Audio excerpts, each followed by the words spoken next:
Après avoir fait le tour des jeux de table qui se pratiquaient, on va dire, dans l'Ancien Régime, surtout le jeu de tric-trac, au XVIIe siècle et au XVIIIe siècle, nous allons voir maintenant ce qu'il en était des jeux de cartes.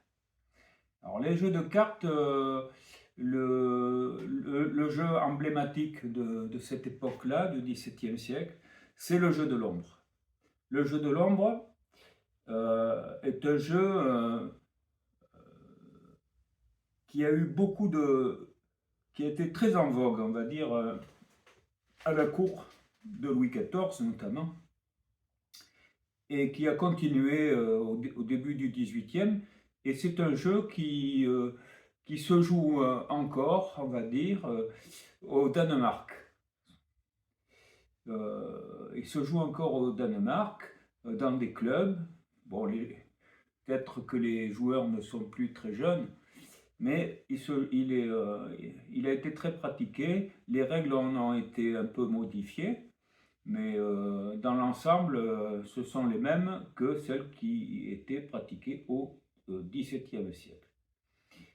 Et ce sont ces règles que nous allons voir.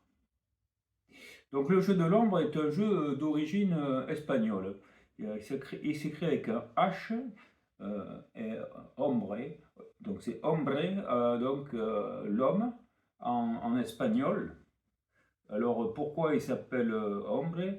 Parce qu'en fait, c'est un jeu qui se pratique à 3 joueurs. Et dans ces 3 joueurs, l'un d'entre eux, par le biais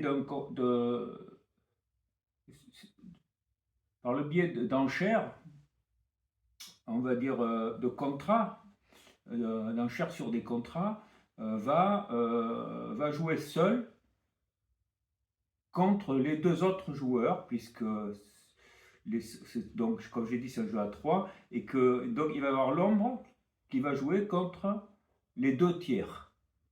Les 2 tiers vont être associés, mais uniquement dans le but de faire tomber l'ombre, de lui faire rater son contrat. Ils vont tout de même conserver leur indépendance, parce qu'au coup suivant, si le contrat aboutit sur un d'entre eux, eh bien, ce sera l'ancien ombre plus l'autre tiers qui seront contre lui. Et à ce moment-là, ben, tout va changer. Hein. Donc, en fait, c'est un jeu où chacun joue pour soi, mais où 2 joueurs sont associés par les circonstances du jeu, dans un seul coup. Voilà. Mais dans certaines limites, comme nous le verrons.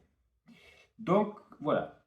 Donc, ce jeu de l'ombre est passé en France, et il en a gardé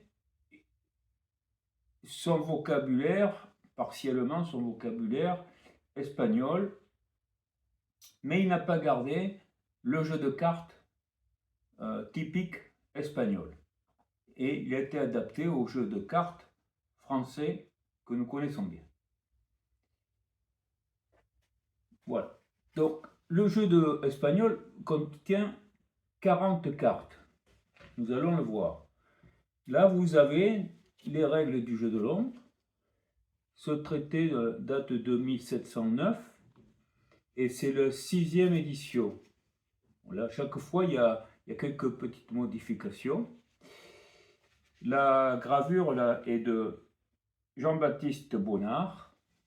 Bon, il est bien connu. Je le plie.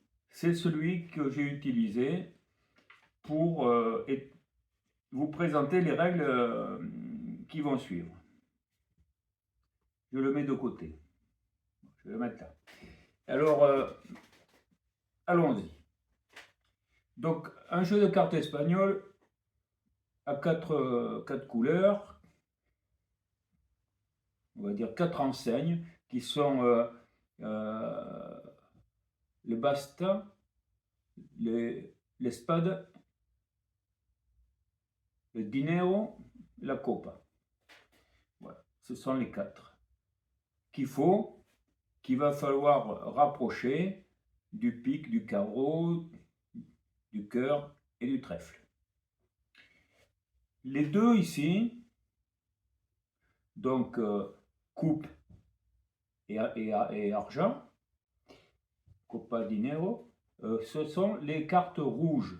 Peu importe savoir si c'est cœur ici ou carreau là, ce sont les deux couleurs rouges de chez nous. Et ici, c'est donc les deux couleurs noires. Donc, espada, ça va être le pic. Hein, l'épée, ça pique aussi. Hein.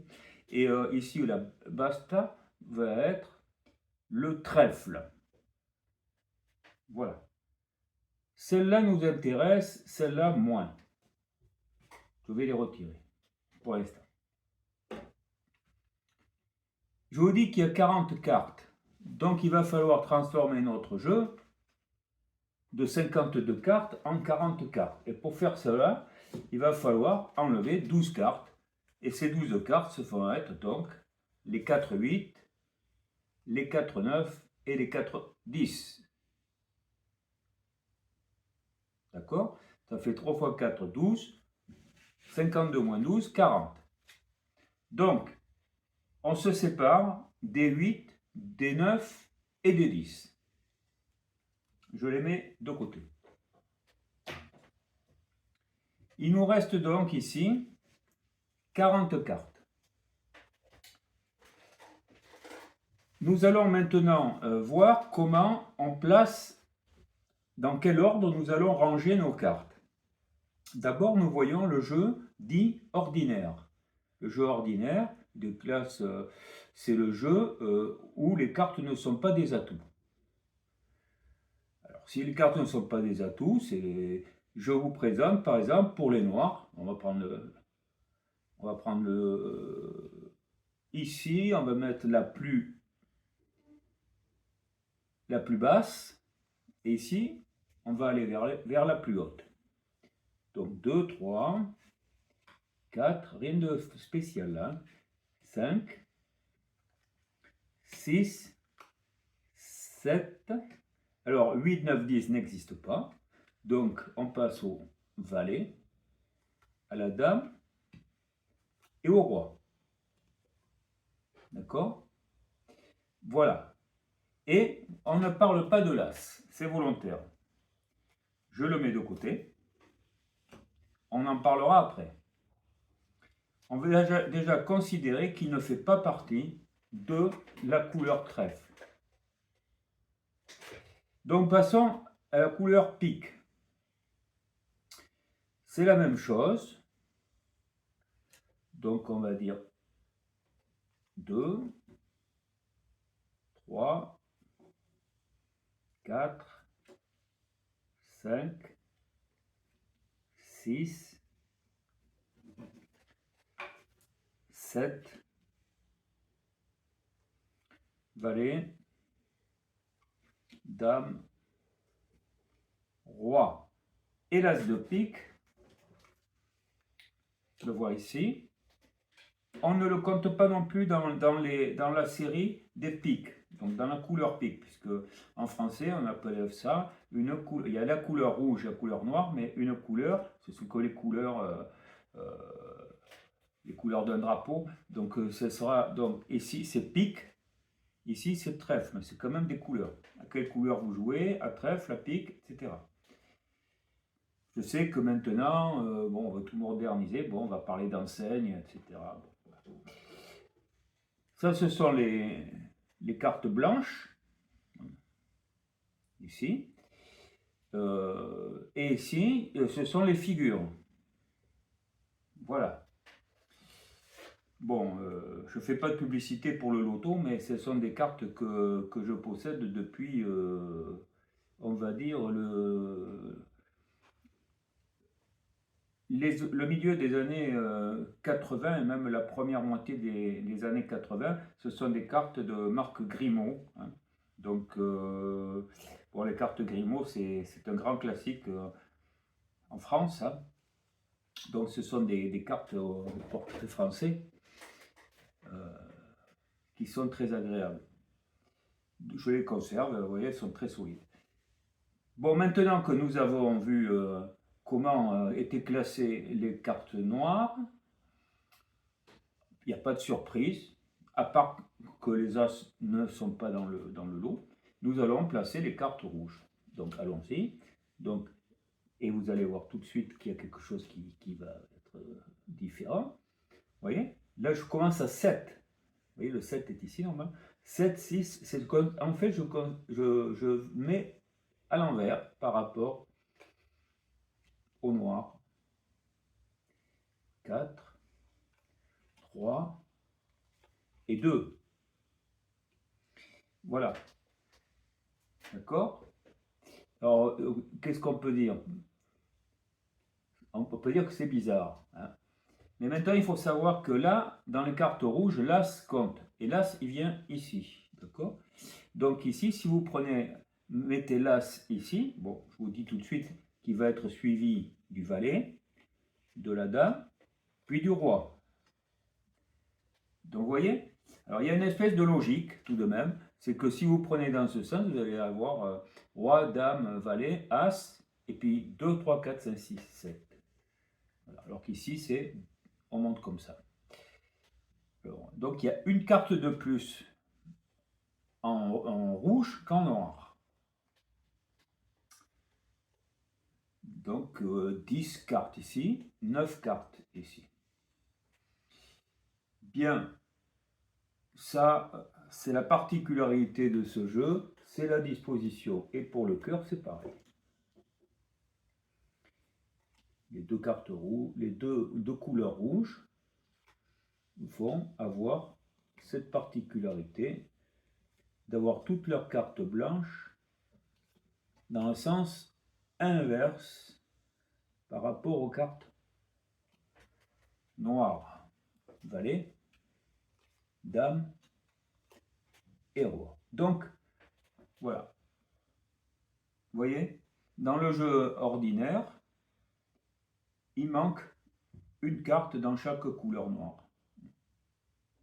Voilà. Alors que les rouges sont complètes.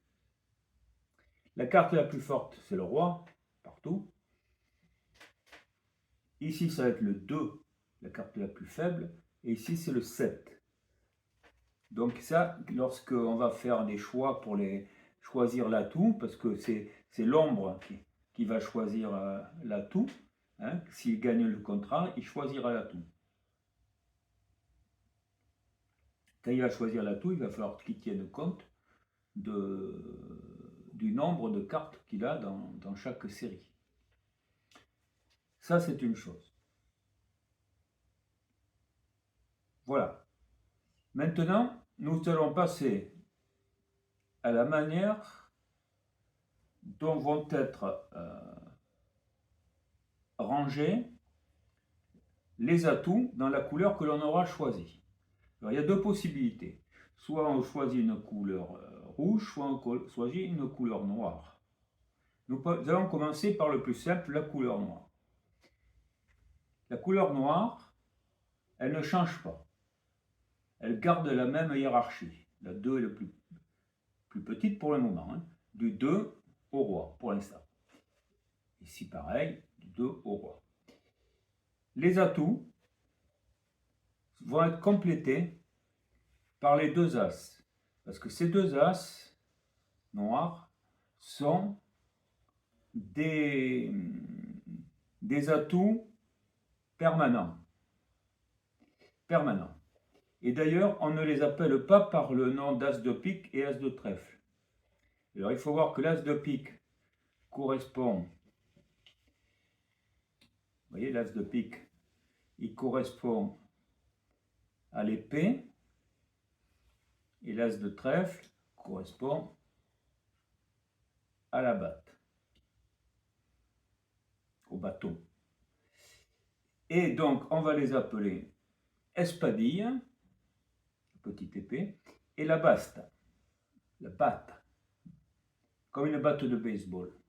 Voilà. Donc ça, c'est la batte, et ça, c'est l'espadille. On l'écrit B-A-S-T-E, et espadille. Voilà, c'est l'origine de l'appellation pour ces deux. Donc, Ici, si je joue ça, je joue espadille. Si je joue ça, je joue batte. Mais je ne joue pas as de pique et je ne joue pas as de trèfle. La couleur qui est là n'a rien à voir avec les deux séries. Bien, alors c'est donc des atouts majeurs, des atouts principaux. Donc si je prends pique atout comme atout, je vais avoir ici l'as de trèfle qui va être l'atout au-dessus, ici vide, et ici l'as de pique qui est l'atout majeur. L'as de pique j'ai dit, mais c'est donc l'espadille qui est l'atout majeur. Et la batte, c'est le troisième atout. Mais alors quel est le deuxième atout? Alors pour savoir quel est le deuxième atout, c'est très simple. Il faut prendre la plus basse carte de la série et on la met à la deuxième place. Et donc maintenant, vous avez toute la série d'atouts. Le 3 est maintenant le plus petit atout. Dans la couleur, donc le pique, le 3, le plus petit atout. Très bien. Et le 2 a connu une promotion. Ça, il faut parler maintenant de vocabulaire. Le 2, qui vient de passer ici, a changé de nom. On l'appelle plus le 2 de pique, puisqu'il n'a plus la fonction du 2 de pique. On l'appelle la manille. La manille.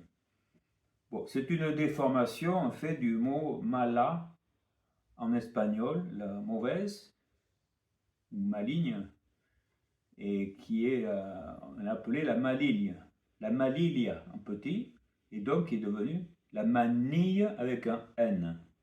Donc, la manille en français correspond à la mala ou malilia en espagnol. Voilà. Et donc maintenant, vous avez les trois atouts majeurs qui sont l'espadille, la manille et la batte. Et ensuite, ce sont les autres atouts. Ces trois atouts majeurs ont un nom. On les appelle les matadors. Les matadors. Ils vont avoir des règles particulières dans le jeu. Ils auront un traitement différent des autres atouts.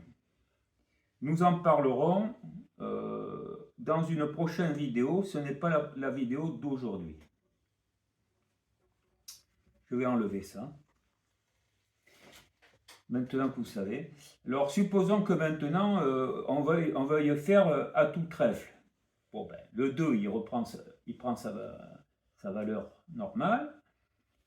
Ici, les deux atouts majeurs, les deux matadors majeurs, prennent place avec la manille qui, cette fois-ci, va se trouver être le 2 de trèfle. C'est pareil, vous voyez. Je remets en place. Je remets en place, pourquoi? Parce que maintenant, on passe en atout carreau. Atout carreau, il faut se dire que ça va être pareil. On s'y attend.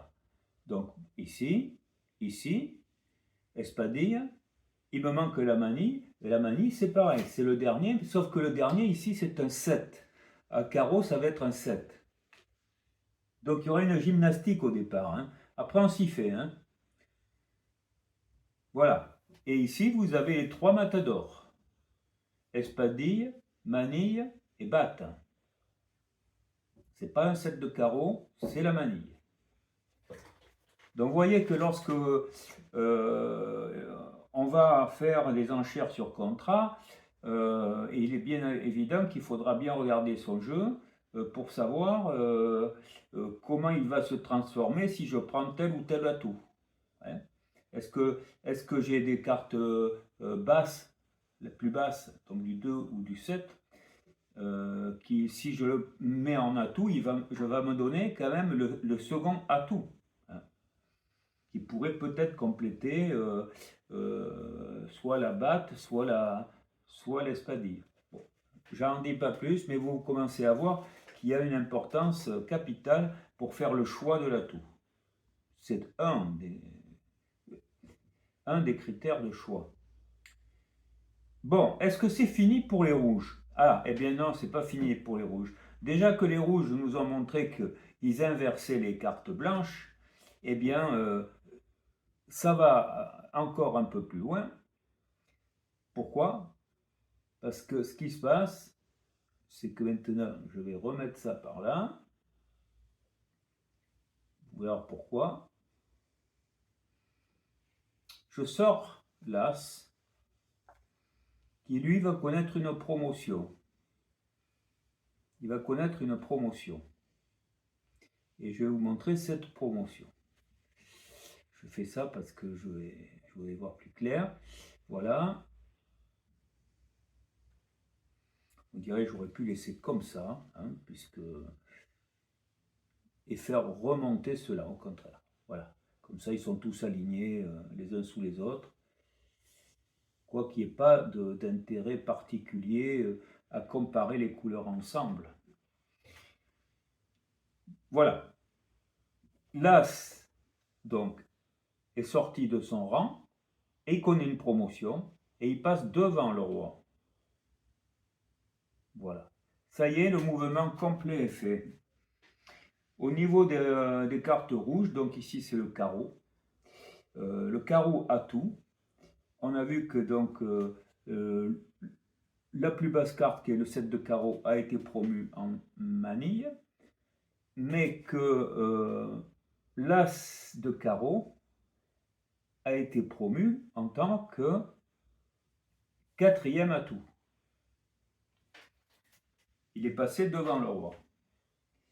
Eh bien, le fait qu'il soit promu fait qu'il change lui aussi de nom. On ne va pas l'appeler l'As de carreau, mais on va l'appeler le ponte. Le ponte. El punto en espagnol. Le point. D'accord? Alors, ce qui veut dire quoi? C'est que maintenant, nous avons nos 3 matadors. Ça ne change pas. Et à partir de... Mais maintenant, au lieu d'avoir le roi en tête, nous avons l'As, c'est-à-dire le ponte, en tête. Le ponte n'est pas un matador à proprement parler. Les vrais matadors, ils sont là. Nous parlerons du reste plus tard. Voilà, donc, mais tout ça se forme des atouts.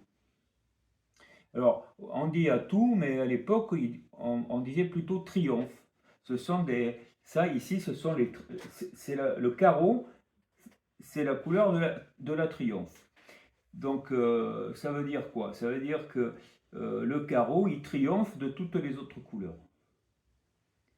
Mais on peut dire aussi qu'il va à toutes les autres couleurs. Couleur A, accent grave, plus loin T ou T. T, E, toutes,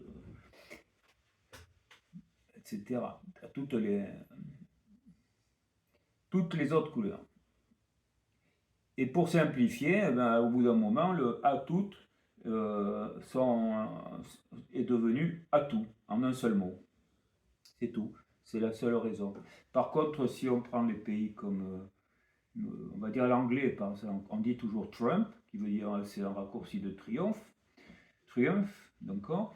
Et de l'autre côté, en Espagne, eh ben, c'est toujours triunfo. Oui. Mais le mot triomphe a perduré quand même au XVIIIe siècle. Au XIXe, il était encore pratiqué, mais de moins en moins, et au XXe siècle, il a été complètement abandonné par les joueurs pour n'utiliser que le mot atout, qui est beaucoup plus simple, rapide. Et probablement que dans les autres langues, utiliser une traduction de atout en anglais ou en espagnol, par exemple, ou peut-être en allemand même d'ailleurs, eh bien ça ne s'adapte pas bien. Hein. Donc, mais en français, c'est très pratique, on dit atout. Mais quand j'expliquerai, il sera possible que je parle de triomphe ou que je parle d'atout. Voilà. Donc là, nous avons vu pour le carreau. Je peux vous montrer tout de même rapidement pour le cœur, puisque c'est pareil. Donc je vous montre. Donc je remets tout en place. D'accord? Je remets tout en place, voilà. En série normale. Donc là, vous avez ordinaire. Vous avez la hiérarchie ordinaire, la plus basse à la plus haute. Et si on prend un tout cœur, à ce moment-là, on sait déjà que le 7 va passer devant, mais que l'As aussi va passer devant. Donc, on va faire comme ça. Hein. Et 3 ici, peu importe, de toute façon, c'est pas un problème qu'elle s'aligne ou pas. Hein. Donc ici, le ponte, c'est l'As de cœur qui devient le ponte. Donc le quatrième atout, ou la quatrième triomphe. La batte, la manille et l'espadille. Voilà. Alors qu'est-ce que alors les trois matadors, le ponte, puis après tous ces cartes portent le nom commun. Là c'est l'as de carreau, hein, vous n'avez pas de souci. Et donc que dire de tout ceci? Bon, c'est déjà que l'on observe que les noirs ont deux cartes de moins, hein, deux cartes de moins.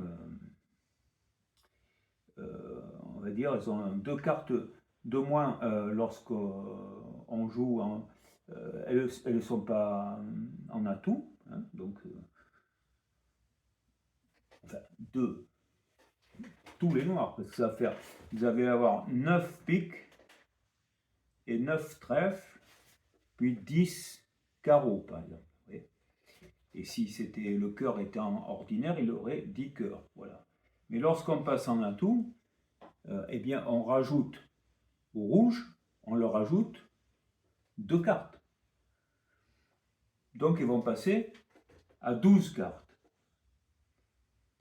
En atout, cœur, on a 12 atouts, en comptant les 2 matadors spéciaux. D'accord? Pareil pour le carreau. Tandis que si on passe en atout ici, par rapport à ici où on en avait 9, eh ben c'est pareil, on va en rajouter 2 aussi. On va rajouter les 2, l'espadille et la batte. Là, venant ici, ça ne change rien. L'espadille et la batte. Donc, on va passer de 9 à 11. D'accord? 11 cartes en atout noir, 12 cartes en atout rouge. Voilà. 9 cartes en jeu ordinaire noir, 10 cartes en jeu ordinaire rouge. Et voilà. Enfin, j'ai tout dit. J'ai tout dit sur ce qu'était le jeu de cartes, le jeu de l'ombre, les outils, si vous voulez, qui sont les cartes. On joue avec des cartes. Il faut savoir le vocabulaire qui s'attache à ces cartes, d'une part, mais il faut aussi connaître les hiérarchies selon l'état ordinaire ou atout. Je viens de le faire. C'est terminé. Voilà.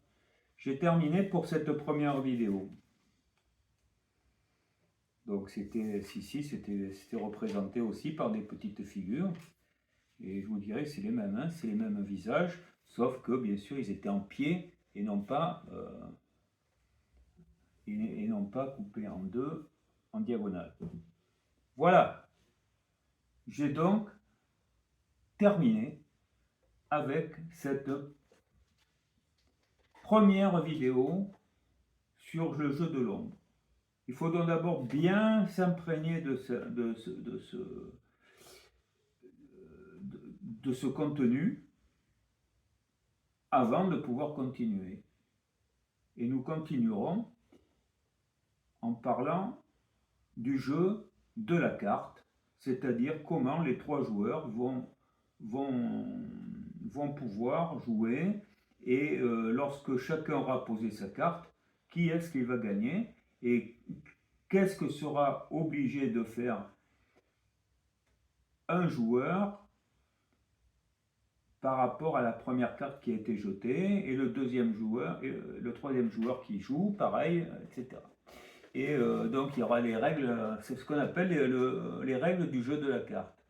Et aussi comment on gère les atouts et aussi comment on gère les matadors qui sont très spéciaux.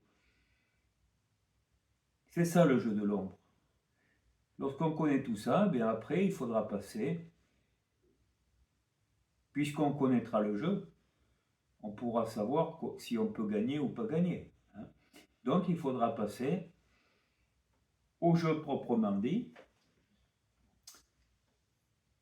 et au contrat, au type de contrat, et voir qui est-ce qui emporte le contrat. Et voir ce qui se passe s'il gagne le contrat ou s'il le perd, ou s'il y a égalité, ce qui est possible aussi. Une fois que tout ça sera compris, ce sera l'histoire des paiements, et vous verrez que c'est très particulier et très intéressant.